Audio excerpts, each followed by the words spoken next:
Hello, you guys. I'm Avery with University Pulse here with Up is the Down is the. Can you say your names? Andrew? And Colin. So, starting off with the first question, how has your Treefort been? There's been a lot of artists. I hear it was a sold out show. Do you have any favorite artists you've seen or have yet to see? Yeah, Sold Out Fest. That's awesome. Adrian Young was amazing. Duran Bernard was amazing. Remy Wolf was amazing. Casino Hearts was amazing. What about you? Who was playing over at Treefort Lounge or Treefort Music Hall on Friday night? Which one of the 1,000 bands? I remember it was the night that we were out later with your buddy, and it was the hip hop guy that came out last, and he had the big afro. Oh, Papa Rod. Papa Rod, dude. Papa Rod was really fun. Well, what is Up is the Down is the? Where are you, like, why aren't you guys down? Why are you guys more up than down? Is there like any like little philosophy behind this? What is your backstory behind the band? What is Up is the Down is the? It is a band. Is I'm that just it? kidding. Simply it? Up is the Down is the started. That we got the name from a green room wall that I was in Missoula, Montana. But it's become.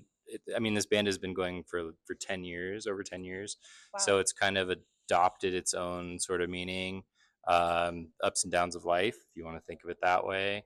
Okay. Or, any sort of feeling you're processing and going through, or you just, it's a ridiculous phrase. So just identifying how ridiculous life can be. Yeah. Yeah. Like However you that. want to interpret That's it. cool. It's like it's just kind of out there. Yeah. Yeah. It's up and down. Oh my gosh. Is it like to the left and right, or is it just like up and down? Oh hell no! It's up. It's up and down. Oh, I see. Wow. Okay. We are thinking about starting our next band, Right as the Left is the though. Coming soon. Like, Yes. so your genre is like rock. What would the genre for that one be? Everything else. Everything else. Oh my gosh. It's crazy. Polka funk disco. Gotta get the size. What is your guys' creative process like when you're making music?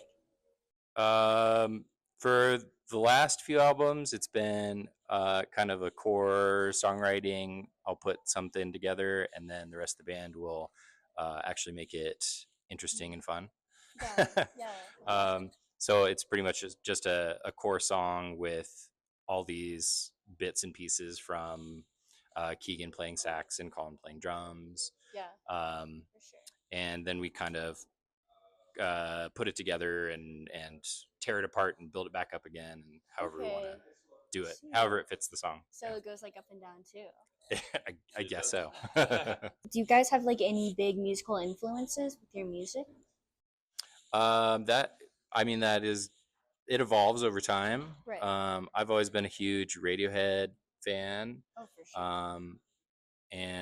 But lately, I've been listening to. I got into Homogenic, Bjork's album from the '90s, which is amazing. I've been listening to a lot of Vince Staples. The Self-Titled is amazing. Okay. I have some friends from Denton, Texas, who play in a band called Pageantry. That's always been really influential, just because of different time signatures and a unique way of approaching songwriting. What about you? A lot of odd time stuff. Also a lot of jazz. Pretty much jazz from all eras. Drummer wise, there's a drummer named Antonio Sanchez who is always been a big influence on me. Just the way like he builds his drumming structures throughout songs. It's just like kind of tries to make the percussion a part of the story that's already occurring within the song. We were kind of talking about that a little bit a couple days ago. Yeah, a lot of jazz. Well, yeah. So, you guys say you've been playing for around 10 years.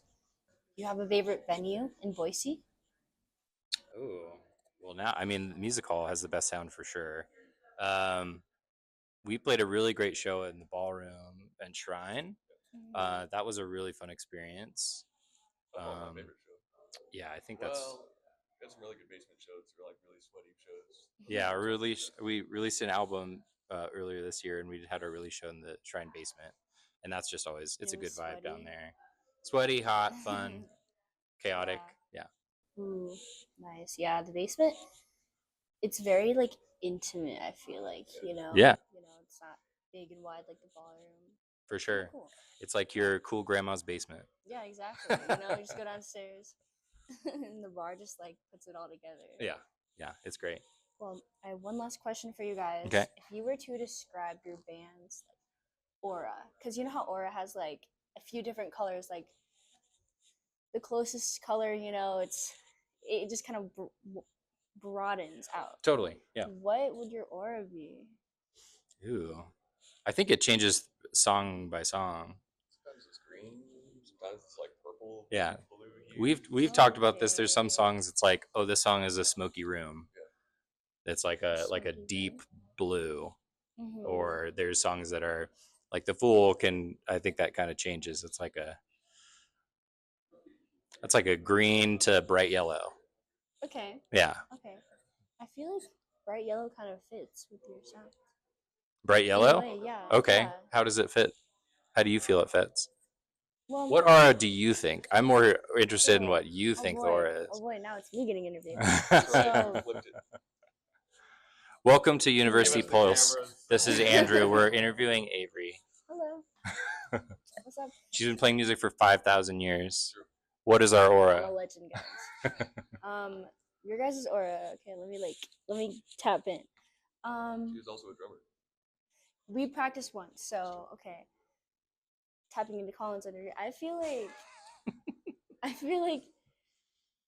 he says he has a lot of jazzy influences, odd time signatures. It's green is much too mature for that. So I feel yellow kind of like is a little more ecstatic, a little more energetic. Okay. Yeah, and there's the sound together. Yeah. It's probably kind of like an orangey yellow, but there's some depth in it. Because you go up and down, right? So there's probably some purple, because I think purple is a little more spiritual and thoughtful. Oh wow, you put a lot of thought in this. This is great. Came up with that. I like that because I feel like Andrew, you put a lot of thought into your lyricism. Yeah. Yes. Like there's a lot of things to be thoughtful about if you actually dig into your lyrics. So I like it a lot. Mm-hmm. Sweet. Yeah. Cool. Well, thank you guys so much for taking the time to have an interview with us. Thanks for having us. Go tune in, listen to their music on what platforms do you guys use? I would prefer going to Bandcamp and purchasing our music. Mm-hmm. Go to Bandcamp. Yeah.